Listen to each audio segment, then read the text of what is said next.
Hey everybody, I'm Brian Donovan, but you know me better as the handsome devil of the Hidden Leaf Village. I am Rock Lee, also Davis from Digimon, and maybe coming up next, and we'll be right back after these messages. I'm going to be here with Paul for the next almost hour on Points of Experience podcast. Thank you so much for being here. It's going to be awesome, and so is Paul. Paul, you're awesome. See you guys. Can't wait to watch.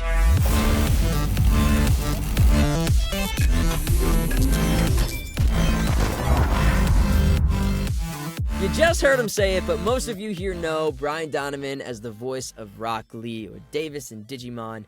But I know him as a really inspiring artist and friend in this industry that I've really looked up to, have been inspired by. We talk about his movie here on the podcast, Kelly's Hollywood, and it really opened my eyes to the type of person he is and gave me a new...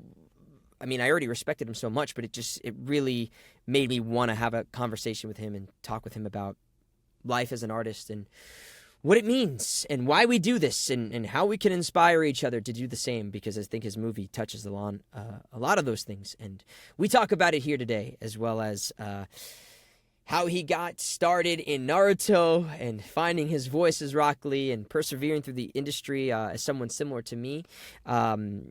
Voice print wise, and really just kind of inspiring words for future artists. If that's somebody like you, I think you'll really enjoy this episode. You can also check out his movies. The links are in the description. We talk about them. Kelly's Hollywood, Somebody's Mother, we also talk about, which is a film that he's the lead in. And I think you guys will both enjoy both of those. But before we get started, make sure you check out the Patreon. If you haven't yet, we've been using this Patreon to make the show an even better experience for all of you. So if you'd like to become a patron and get shouted out in our videos and get exclusive access to things, you can do that and support us there. Also, like and subscribe to the videos, and make sure you're hitting the bells for all the notification for new episodes. And we just really appreciate you guys. So stay tuned. We've got Brian Donovan here on the Points of Experience podcast. So right at the gate, I got to do two comments here, Brian, for you. So number one, I had to rep my Naruto jersey today for you, of course. And it's beautiful. It'd be even better if it was Rock Lee, but I know. It's good enough. It's good enough. I listen. I know. I listen.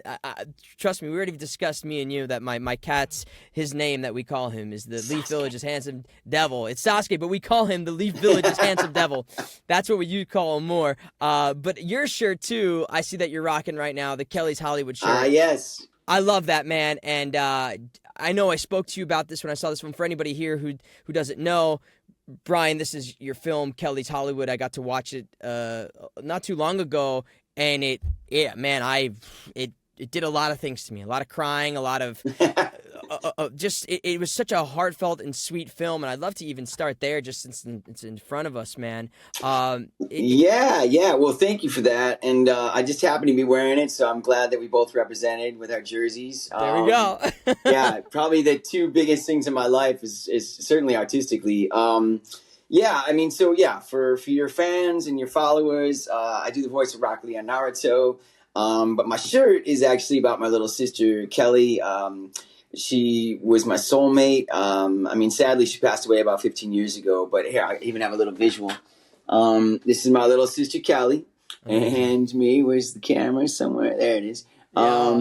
Anyway, Kelly and I were soulmates. And, I mean, honestly, she's the reason I'm a performer. I was very, very fortunate growing up, and you know from the film, we were both performers. We both cheered each other on, encouraged, and at a young age, I think it's really important to have cheerleaders, right?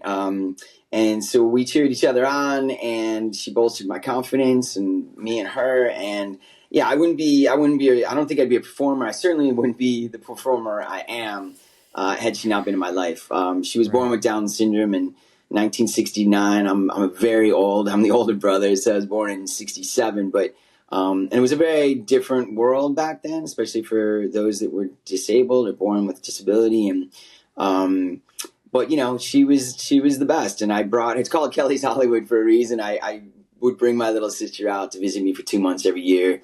Yeah. And the film is a love story between us and all the shenanigans and really an homage not only to siblings and family, but also Hollywood. It's called Kelly's Hollywood for a reason. It's Hollywood's been very good to me, but also is very good to my sister and I. And a lot of people that I was fortunate enough to work with or studios that I went to, they were all incredibly accommodating to my sister visiting and coming to all my jobs and my auditions, and everybody in Hollywood knew her, and it was it was really special. And so the film is about that, and it's also really truly, because I know this show is about pursuing your dream and acting and all of that, and really the film at the end of the day is celebrating the individual and the right to pursue one's dreams. It's like, it's imperative, I think. I would go as far to say it's imperative to, follow your passions and your purpose, and recognize that there's, as cliche as it sounds, there's only one of you.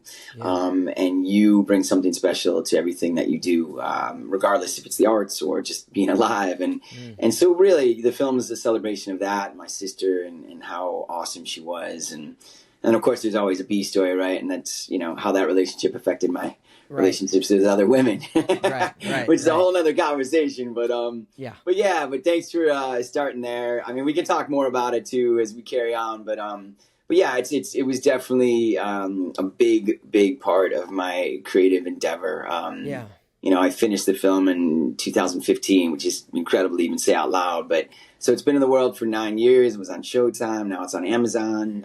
You can find it on Amazon, and it's a real celebration of life and love, and just a reminder of how we're all doing here, or I'd like to think anyway. Yeah, I mean, it affected me, like I said, so profoundly, and I think it's not really a spoiler to the movie, but it's this pursuit of getting to this performance and really Kelly's love of what the arts through you and your relationship together and to having these opportunities. I feel like that is so relatable to anybody, no matter their shape, size, color, whatever. Just really having this love for something and wanting to be seen and having this just community of people around you who love you for who you are.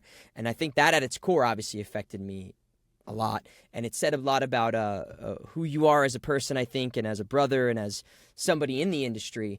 When I first met you at a convention, I could just tell from you that you have that quality about you with most, if not everybody. I can only speak for myself, but I saw you with the fans as well. Someone really welcoming and just love from the get-go. And that, honestly, truthfully, man, it means so much to me as an artist in this industry to come to people like you who have been tenured, who've been doing this for a minute, and to be seen as an equal and not like, hey, new blood, let me show you how it goes here.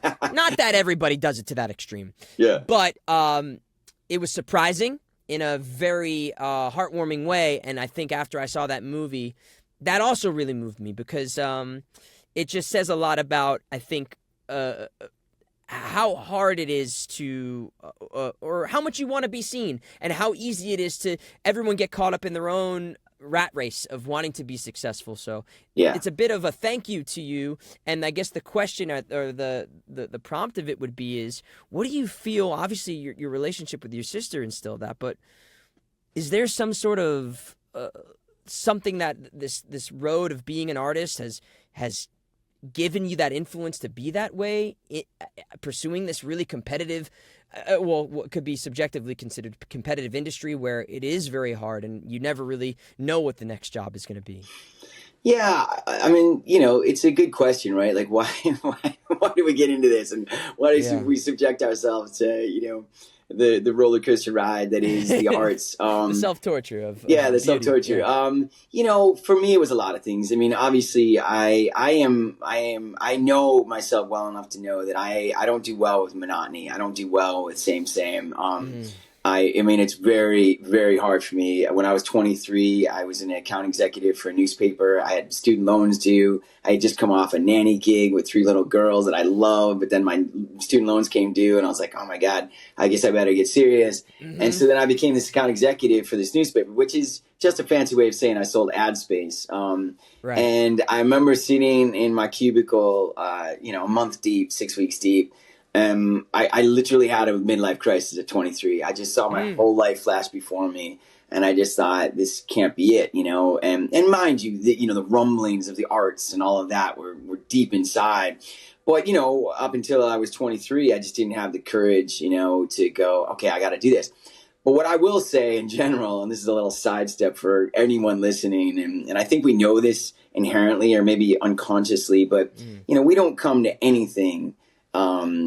Unless it's necessary. Like necessity dictates everything. It dictates Mm. God, money, religion, everything. Like Yeah. we get to a point in our lives where it becomes necessary. And at 23, it became necessary for me to take a leap and to pursue the dream, right? And so I delivered a Right. car to Los Angeles.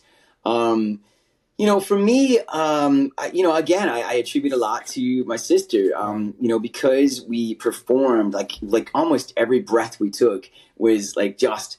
We were very animated growing up. We had that for each other. We were each other's audience. We were each other's best friend. We were each other's, greatest fan.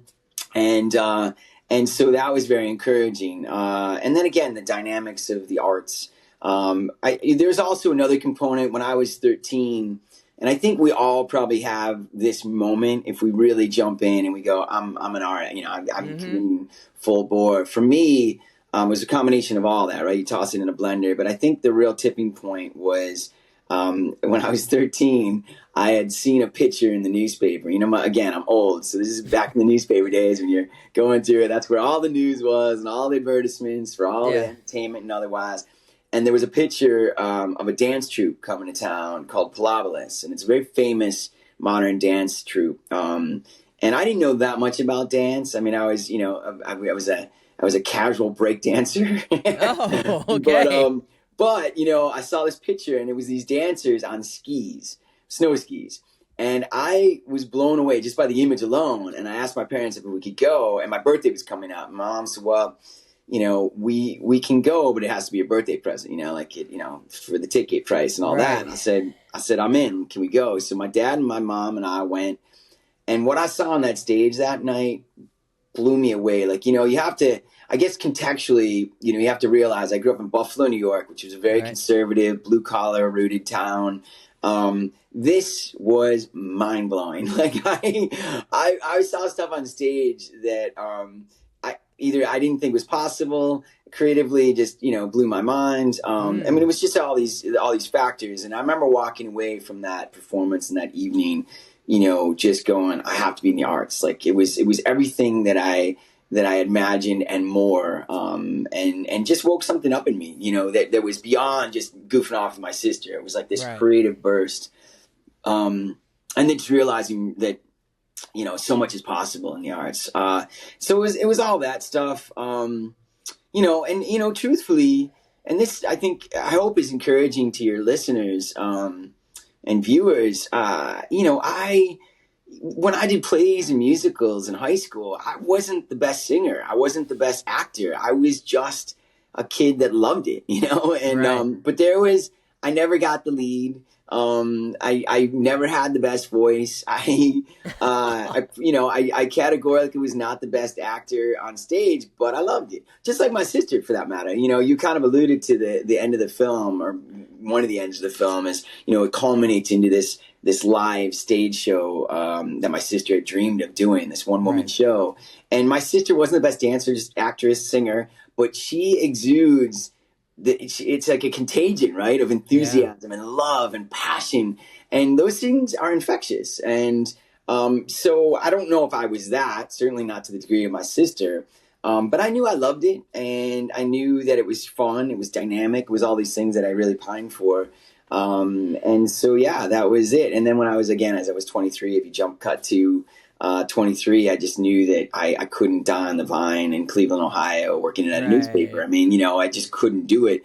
So I had the necessity and the courage to finally go, I got to leap. I have to do this. So I delivered a car to LA, 2 bags of clothes, a bicycle, and a music box, and took the chance. So I Yeah. think I touched on a few things, but I think you don't have to be the best.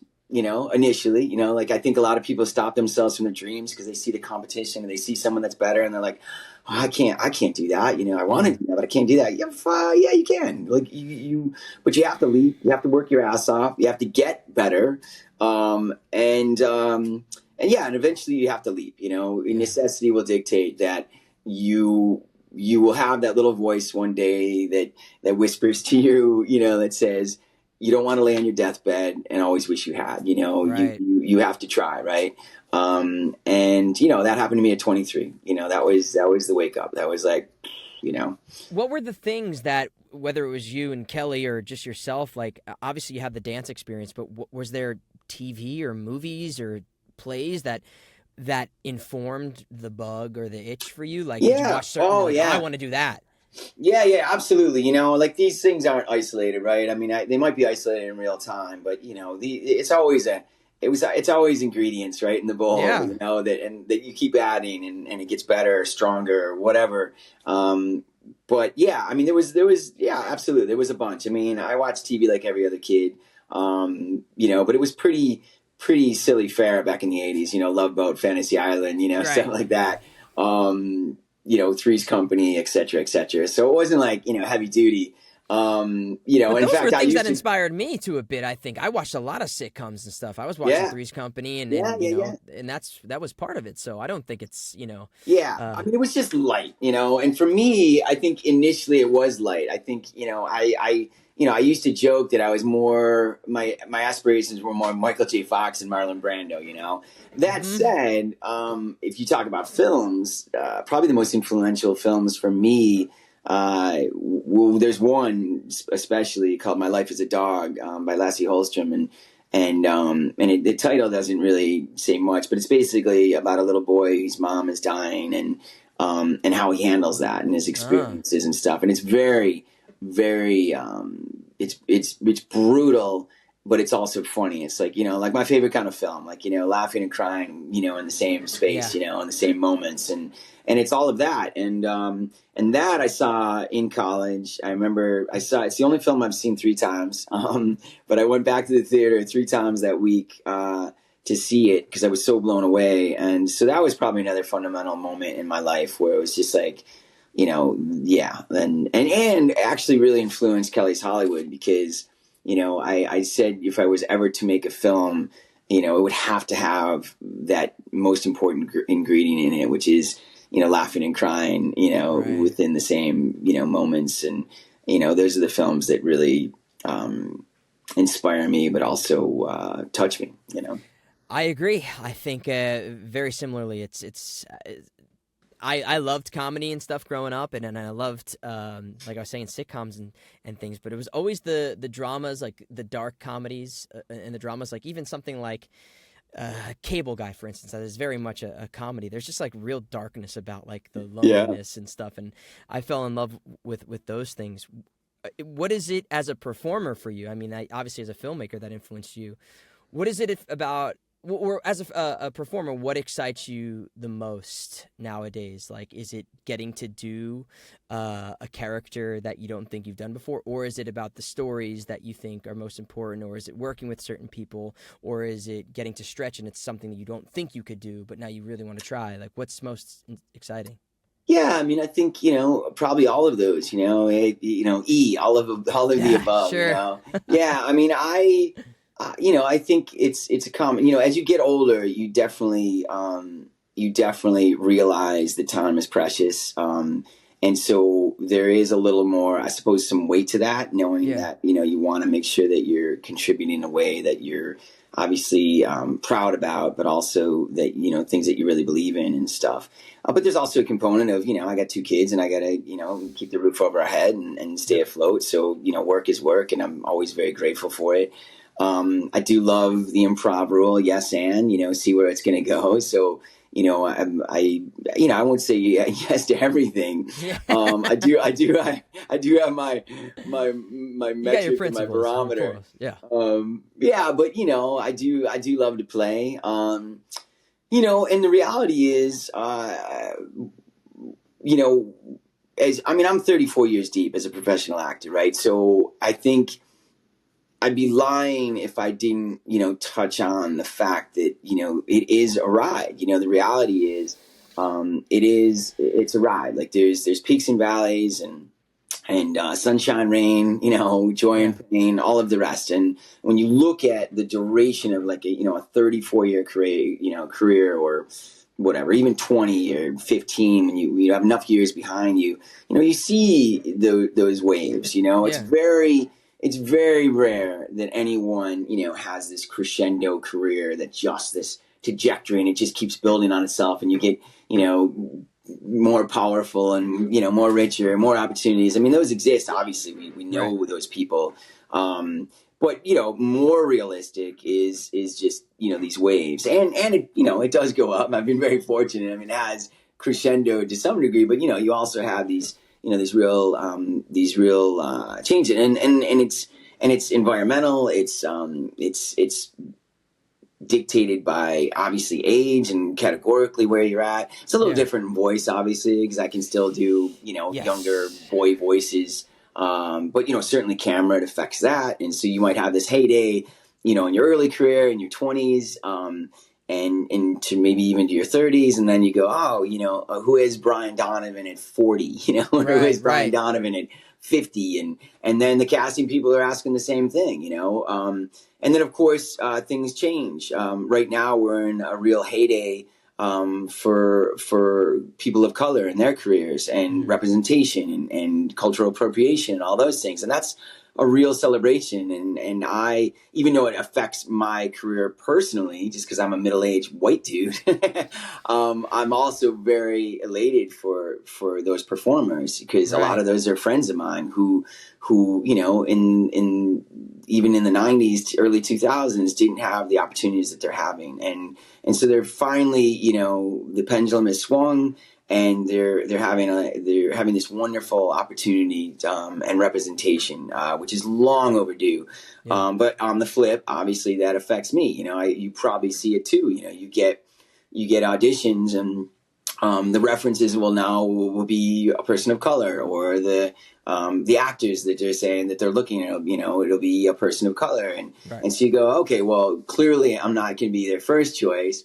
I might be their second choice, or maybe if they want to dip, into the white, vat, Yeah. Yeah. Yeah. maybe I'll up the ante, but and that's very different. But that all these factors affect your career, Right. affect the opportunities that you have. Your age does clearly.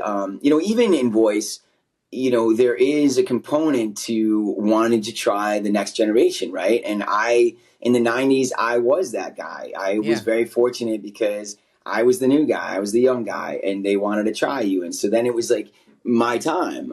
Yeah. And now it's, I still again do younger voices, but there's a generation, your generation, that's coming up, and that's awesome. I mean, it's a natural process of Sure. not only our industry, but you hear it all the time of other industries too, right? Yeah. It's people are getting phased out or they're getting too expensive. That's part of it too. Like a lot of my peers have a quote or an expectation of money that they had made, and now all of a sudden, well, Yeah. that's not happening. Or we'll get young Johnny to do it for half, Yeah. and then there's the union factor. Like I'm a union guy. A lot of at Comic Cons, a lot of people ask me like, why don't you do or have more anime under your belt or on your resume? And I was like, I don't know, because most of it's going non-union, Yeah. and for better or for worse, again, these are wonderful opportunities for other actors, but for me, I was kind of naturally just kind of phased out Yeah. because we had all started going non-union. So yeah. Anyway, I think we got off the initial No, question, it actually but that led me to a pretty, I mean, it's kind of off the point as well, but I think relevant as well. As somebody, I think I relate to you a lot in ways that you wouldn't think. As myself, as kind of someone coming up in the industry, for me, and I'm not trying to say that this is the case for you, I'd love to know your opinion. Someone who sounds, I mean, I'm older than I look, and I'm older than I sound for certain. And someone who also pursues on camera tangentially with doing the voiceover stuff. I've run into the place of when I was younger, I was really insecure about my voice because I always felt like I was not yet at puberty or like not in the same age group as other people. And then tangentially in like the on-camera stuff, I never really looked how I felt, or my voice never really matched my life experience. Yeah. You have kind of a similar voice in a certain absolutely. way. Did you struggle with that, or did you find a way of embracing that, or what was did you have any experience with that in your life? Oh, yeah, of course. I mean, one of the reasons I think, my on-camera career, hasn't really, done much in the last 10 years is because I don't sound like I look, I mean, just exactly nailing your point. Yeah, I mean, I don't sound like a 57-year-old guy. I don't have the essence of a 57-year-old guy. And that's acting, right? I mean, that's great. And I can get in there a little bit. But I don't do the deep, dark trailer voices, that's not my natural, thing. I don't sound like a typical 57-year-old with a deeper voice, that changed when it was supposed to. It never really changed, so there's two components to that. Has it affected my career now as an older actor? Absolutely. Was I very lucky and exploited the hell out of it when I was a younger actor? Absolutely. Right. I mean, I have made a living, in that arena. I grabbed the baton and ran with what God gave me and just did every bit I could and still do with that younger voice. So I think, it's twofold, right? Or probably more than that. But I think, again, it goes back to really appreciating one's uniqueness and individuality, right? And appreciate it in a way, because it is hard. We're all insecure about it, no one looks in the mirror and thinks all their shit is awesome. Like, you might go, if you do, then you might have a problem. Yeah. I mean, sure. There's the outliers and the true narcissists and sociopaths and whatever. Yeah. But most people, even the people you see that seem to have this remarkable confidence or whatever, they're insecure about something. I mean, Absolutely. no one gets a pass. Yeah. And so, but that said, it's important. Like I say at panels a lot. I was like, look, you have to dream and you have to realize that someone had to play Rock Lee. Why not you? You know what I mean? Like, why not you? And so I say it a lot about dreams. It's like, why not you? Someone's going to do it. Why not you? And I think you have to, at some point in your life, you have to make that shift, especially if you're going to deep dive into a dream or jump off the diving board into the big pool of dreams and whatever your goals that you have. Right. You have to believe it, even if you have to fake it until you make it, so to speak, Yeah. But you have to work with what you have, and you can't fight that nature. Like, sure, I wish I had a more expansive, I go to these Comic-Cons like you, and I see some of these repertoires and these jukeboxes that some of these really well-known voice actors have. And it's so impressive. And I could have been intimidated by that, early in my career. And I could have been like, God, I don't even have the J's through Z's, on my jukebox. I just got A to I, and they're all kid voices, and I can do the cool kid voice, I can do the nerdy kid voice, but I didn't have like some of these ranges that some of these guys that you probably look up to and women, so I could have beat myself up. I could have been like, oh my God, I'm no good, I'm not going to make it. There's no way. Or I could have run with who and what I was, and that's what I did. And I think everybody has to do that.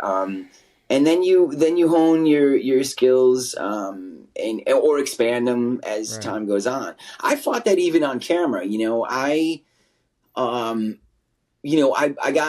a nice splash early in my career, and I had long hair, and I played like either like all these things I don't do, like the bad boy. I'm a pretty nice person. I played the druggie. I don't do drugs. I just played that character. And I always kind of went back and forth, where what I should have done is just ran with it, like not fight what they were giving me. And granted, I did to some degree, but then you get to the point where I can do so much more. Like I can do, and you're like, please, see what else I can do. But really, what I should have done was just exploit the shit out of it, like Sean Penn, and totally seize Fast times Spicoli. your way to the top. Yeah. And then, once, you have leverage or fame or whatever. But yeah, so I think, it's a slippery slope. We all struggle with confidence. We all struggle with what we have and what we don't have. But you got to run with what God gave you. He gave you a young voice, and you're making it work. You're making a living from it. You're doing it. Whether that serves you, and when you're my age, I don't know. Time will tell. I don't know. Yeah, it's time will tell, because at a certain point, I had an agent for a very long time who was great and amazing and powerful and all of that. And I remember a very difficult conversation 10 years ago where he said, they want real kids. Like they want real kids. They want the authenticity. They want, when you come to the studio, that they're hiring a real 21-year-old and not a 5-year-old that looks, or sounds 21. And that was a hard conversation to have. It was a real blow, because I realized at that point in my career, things were shifting. It was a kind of a reckoning of a sort. And I was still able to navigate through some of that. But the reality was, a lot of it went away because, the new generation was coming, and again, it's hard, but it's also just part of the nature of things, and I think you can fight it or bemoan it or be bitter about it, or, but it doesn't serve anyone. It certainly doesn't serve, you. Yeah. One thing I think I would love to, with Rock Lee as a character that you're very, very known for and you've gotten to see through such a long time, and obviously at a point in time when you were utilizing that young voice and that youthful spirit that you have, that is very much apparent in the portrayal that you have. Yeah. It's more than just that voice or that template of a character. There are some moments in your performances that stand out amongst any anime performance I've seen, and there's a reason why. Objectively, arguably, unarguably, it is one of the top characters in anime history of all time, and you've seen it transgress through all types of media.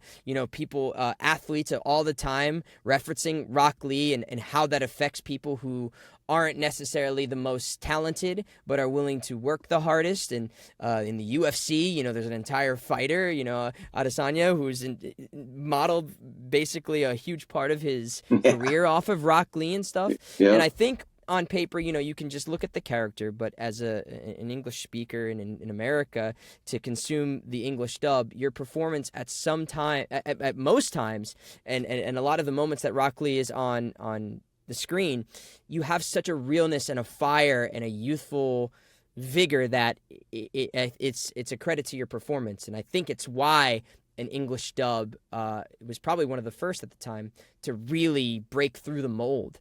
And be something that it wasn't just for the anime nerds, so to speak. Right. At that time in your life, and especially, I feel like there was a bold choice after listening to the Japanese and listening to your performance. Like, was there at that time when you got that role or were getting that role to model that off of something or pull from something, or what was like your strategy? What was your template for just getting started out as doing him?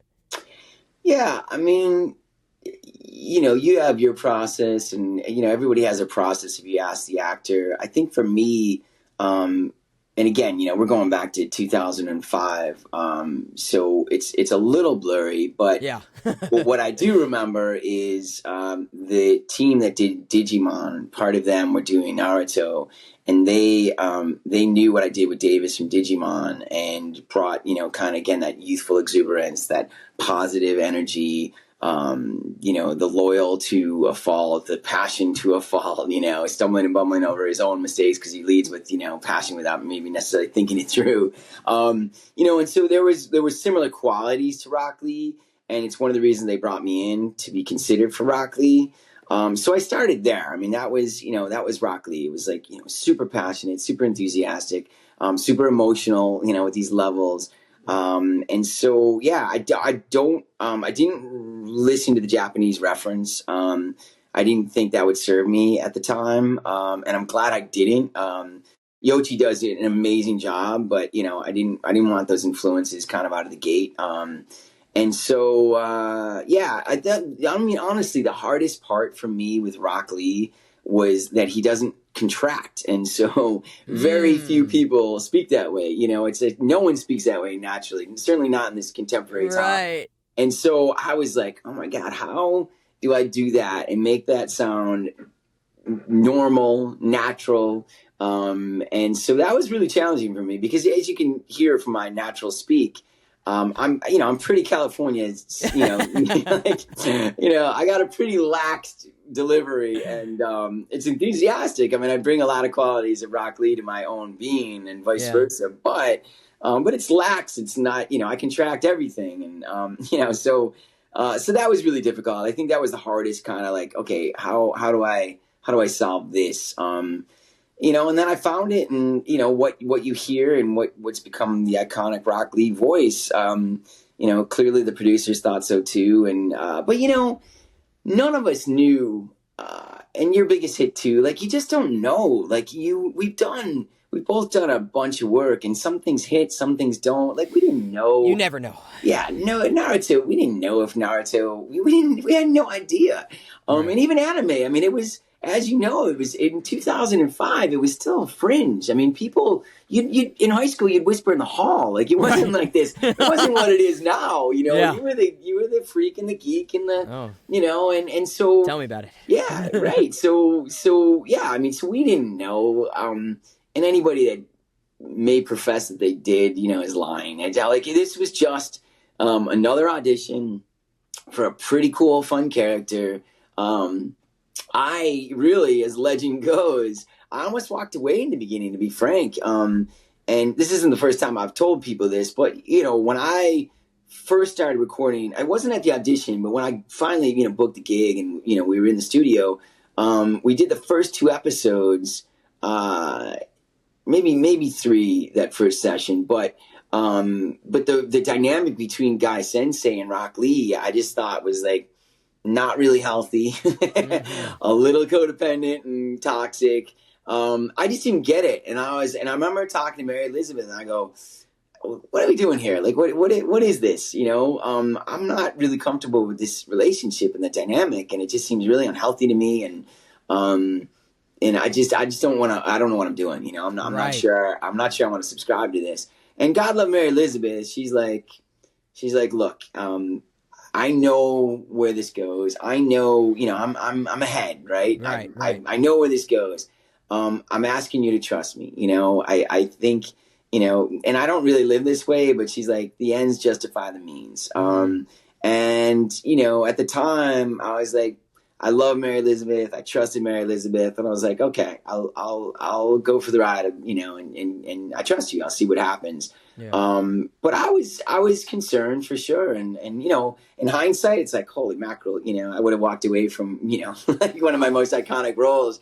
But it goes back, I guess, really full circle to what you said about, what you pick now for your career, what, those things matter, the messaging that you have, as an artist, as a performer, they matter. And especially, I think, in the world we live in right now, it's just so riddled with conflict and just shitty messaging. Yeah. And so for me, I mean, I try to be very careful, especially right now in this moment in time in history. I am trying to, without it sounding ridiculous and cliche, I'm trying to make the world a better place. The things I do and time spent and at the Comic-Cons, it's like, I'm going to hug everybody that says I can hug them, because there's just not enough love in the world right now. We're just too busy fighting or arguing or being pissed, and I get caught up in it too. Because I'm a very passionate person, but I just need to remind myself, and especially artistically, that I want to make it a better place. I want my time here, and if I'm remembered at all, that the things I contributed were positive, and try to move the needle more in that direction. So yeah, but that's not always, it's not always available to us too. Yeah. I mean, again, you got to make a living, and sometimes you're doing. I mean, I've done hundreds and hundreds of commercials. Yeah. Hundreds and hundreds. And it's partly why I own a house. I'm not necessarily proud of all those commercials, so I'm not going to say I'm like this pure soul that just did, the artistic integrity throughout my career. I did not. But I'm also a pragmatist, and I have a business degree. So, it's a business, Well, so yeah. The thing I think, and I really respect, and I think it's what you're saying, is in this industry, especially when you don't really have full control over everything that you're doing, and you don't always have control over the messaging, you don't have control over the character or the writing, having this conversation that you're having with me right now, with yourself, is kind of the thing that I aspire to do. Is you're not going to always do everything right. Not everything is going to be your absolute truth. It's not going to be your absolute vision. But the more that you can challenge yourself to keep your compass the way that you want is the most important. Yeah. And I think that will influence you as a performer. It'll influence the things you do and the way you act as a ambassador for the things you work on. So when I see someone like you saying these things and doing these things and practicing what you preach, that to me is what's most inspiring, because we can all say yes to every single job, and we could take every single paycheck, and we could do whatever we want, but we still have to live outside of the arts that we do. Yeah. And we have to have a life and a family and friends. Yeah, that's right. Yeah. And morals and principles. And how can we help make the world a better place? We happen to have our income come from the performances we do. But again, we are not the authors of these things. We are merely the vessels in which these words are spoken most times. Yeah. So that's a very inspiring. Maybe you didn't perceive it to be that way, but it was very inspiring to hear kind of that dilemma. I think that we need to have more with ourselves, especially as artists, to constantly challenge how we are going to make the world a better place. Given the tool that we are within the industry. Yeah, absolutely. Well, and you can channel things back too, right? Like, I joke about my commercial career, but my commercial career financed Kelly's Hollywood, so I think, there's ways, and, and really, truly, when you think about, anything, even now, I look, oh my God, I almost walked away from this gig with Rock Lee and Guy Sensei, but, they turned out to be this fan favorite duo, and so again, do the ends always justify the means? I don't know. You could argue not always, but, in this case it did. And I think almost anything creative wise, has elements that you can extract from it, that you can learn from, that do make the world a better place. Remind us, like I just watched Baby Reindeer, the show on Netflix, and by all accounts, a lot of people aren't even watching it because they've heard how dark it is and how brutal it is and how, and but even that, I would personally say it's a masterpiece in so many ways, but even that has just these profound elements in it, as dark as it is, that do make the world a better place, that do remind us of the humanity in all of us and the complexities of that humanity and who we are as humans. So yeah, like it's not always so clear, but I think as long as you listen to your internal moral compass, then that will guide you. And again, you'll make mistakes. You'll choose projects just to work, or you'll choose projects just because creatively it's exciting or challenging, or all those things that you mentioned at the top of the show. But yeah, I mean, at the end of the day, you got to look at your moral compass and say, okay, is this what I want to contribute? And again, as you get later in your career and time being more precious, opportunities becoming more limited, you do. You start to pick and choose a little more seriously. You know, right now, especially you in your career, and by that I mean just a younger career in the beginning or the first half, let's say. You know, you almost, I wouldn't necessarily have to say yes and to everything, but yeah, I mean, it's important to say yes to is a lot of it, because it leads to relationships. It leads to your own kaleidoscope as a creative, you know, seeing Right. who am I? Like, what am I? What can I do? Right. You know, and what can I do? And, you know, and so those are really important. Like I won't say it's vastly different at this stage of my career versus maybe where you're at. But there are differences, and that would Yeah. I would say is the big one. I did the most ridiculous movie in Brazil, that I'm not ashamed of, but I'm not proud of it either. And, but I said yes, and because I was at a really weird place in my life, artistically and otherwise. I wanted to go to Brazil and be paid as an actor to go on location and do this crazy film. And it was exciting because it was super challenging. All those things, Is it a masterpiece? Hell no. Is it embarrassing? It's so bad? Possibly. But I've been there already. yeah, and so, but I said yes, and I'm grateful for it. Like, no regrets, because it was experientially just an incredible opportunity as a young actor, and Right. 10 years deep in my career and going, holy crap, someone's paying me to go to Brazil. This is amazing. Was it high art and changed the world and made it a better place? Nah, probably not. But that's okay too, Right. I mean, I was saying something to myself earlier. I was figuring out the mental of my own inspiration. I was like, to a certain degree, it seems as if the winners, as we classify them in life, are only the people who dared to lose, right? Like, if you're not willing to put something at the line at every moment and fail for whatever it is, I don't think you ever truly experience what a win is. I think people think a win is like getting the thing or getting the money and getting paid, but I think, from having experienced it myself, the feeling of what a win is, because I've experienced the money and I've experienced the thing that felt really fucking fulfilling, and they're not always the same thing. No, God, no. So, no, I mean, some of my most fulfilling artistic moments, I've worked for free. Yeah. Of course. I mean, they don't always align. But you're absolutely right. You got to be in the race. You got to be willing to fail and lose. And look, I joke all the time. A buddy of mine was going for another job, and he's my age. I mean, I've known him my whole life, and since we were in first grade, he's one of my best friends. And he was going through. He had lost his job 5 years ago, and he was interviewing to get a job.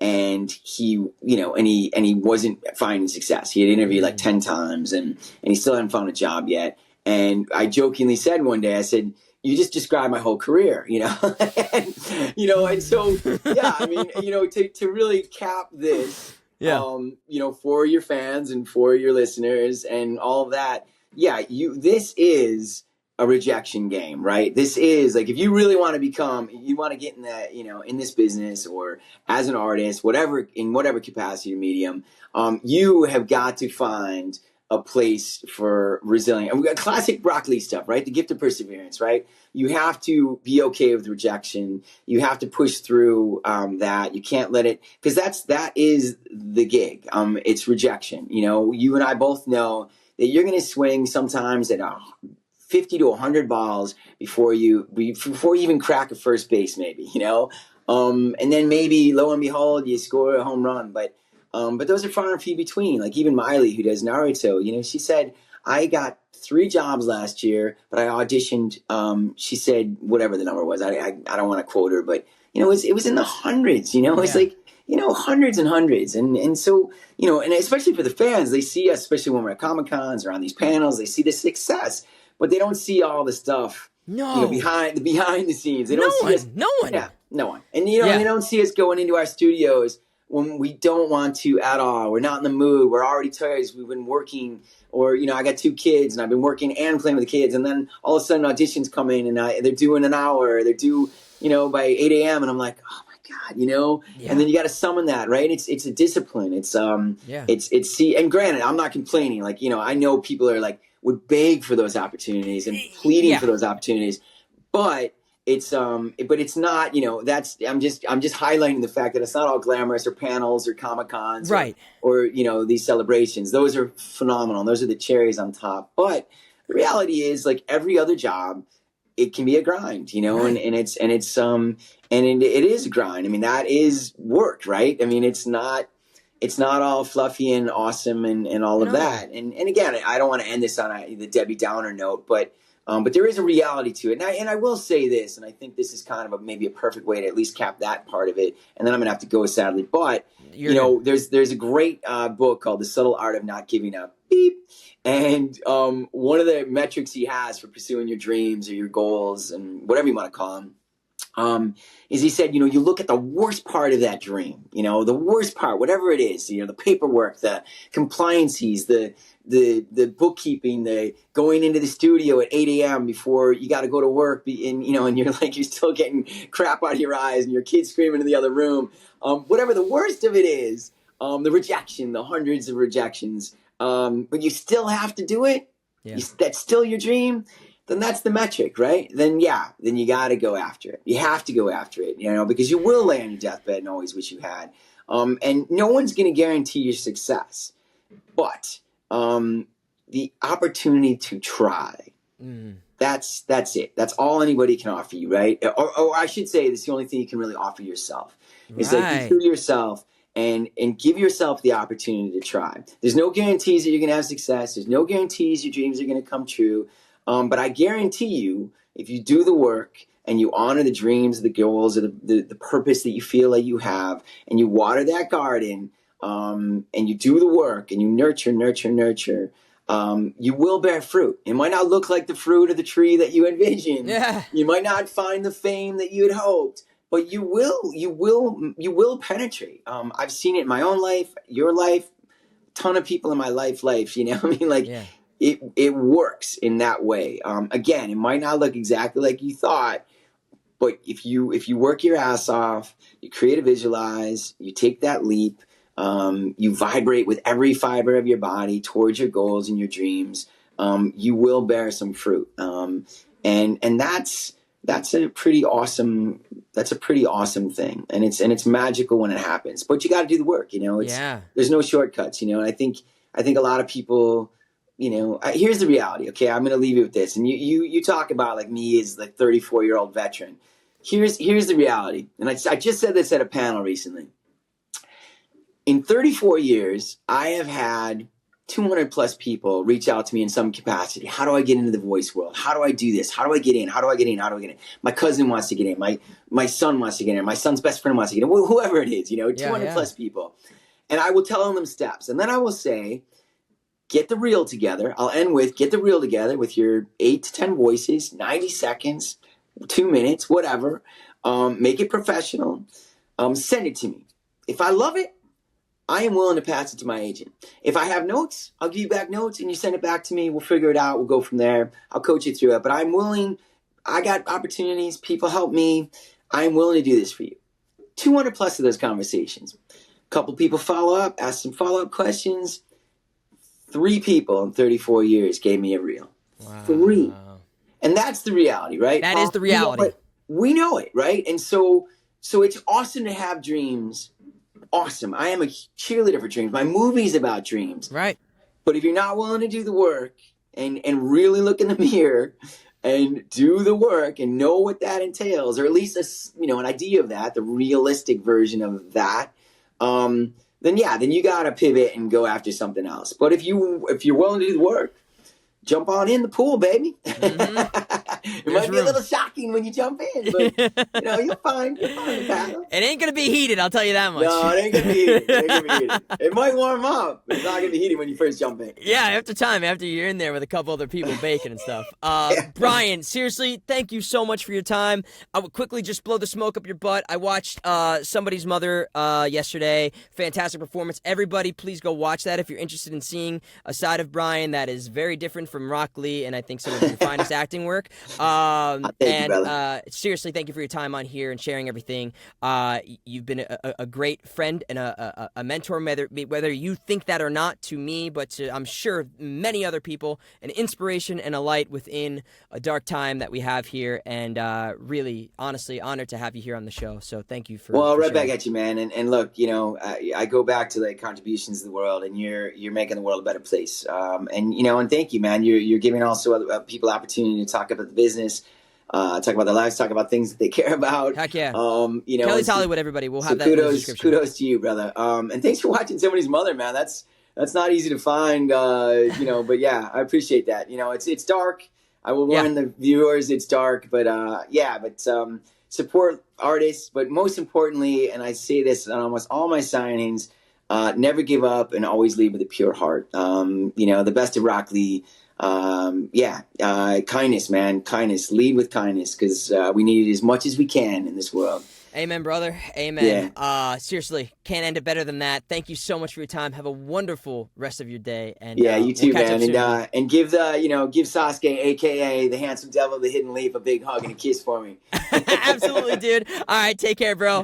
See you, buddy. Thanks, Bye. everybody.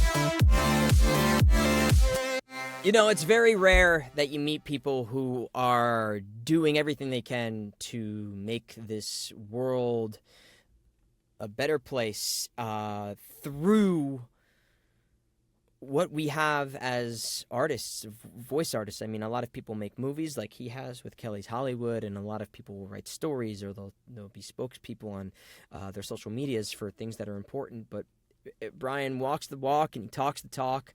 And I've seen him at conventions, the way he works with fans and how generous he is with his time and his knowledge and his inspiration. So honestly, honored to have him on here. And Rock Lee really, for many people, is a mascot for just working really hard, pursuing your dreams, never giving up. So thank you so much for coming on, Brian. And make sure you check out his movies, Somebody's Mother and Kelly's Hollywood. Absolutely, it really.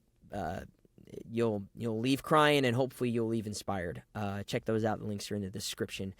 Shout out to everybody here who's a Patreon subscriber. We really appreciate your help. If you'd like to become a patron, check out the link as well. Really can help us make the show a better experience for all of you. And shout out to Edo Ninja, our newest brand manager here, who's doing a lot of thumbnails and everything you see here. So shout out to Edo, and of course Osman Neku, our editor, for doing another fantastic job on this podcast episode. Make sure you like, subscribe, leave us a review on Spotify, iTunes, all that great stuff, and we will look forward to seeing you on the next episode, guys. Take care.